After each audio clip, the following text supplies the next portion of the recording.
হে ভগবান, আমার বউটাকে তোমরা একটু ক্ষমা করে দিও। কি বলো এটা কি আমার তোমার? বউটা তো একটু কিপটে, এই জন্য এখানে আছো তোমরা 4 জন, দিয়েছে এখানে 2টো নকল দানা। তোমরা তো ভগবান, তোমরা ঠিক ভাগাভাগি করে নিয়ে নিতে পারবে, কোনো ঝড়াঝাটি করো না প্লিজ। আমার বউটাকে একটু ক্ষমা করে দিও। তোমার লোকেরা কি ভাবে? আমার বউটা আমি কিপটে নই, দুটোই দিতে হয় ঠাকুরকে। 2টো দিতে হয়? 2টো দিতে তোমাকে কে বলেছে? যতজন ঠাকুর ততটা দিতে হয়।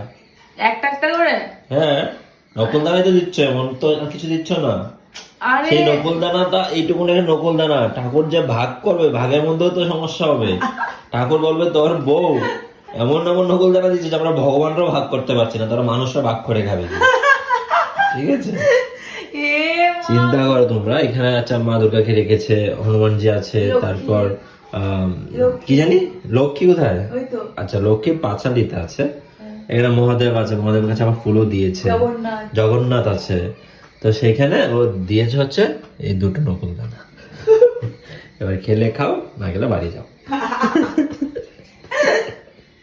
তুমি এই কথা বলতে পারো না প্লিজ, বলতে পারো, বলতে করে আমাকে।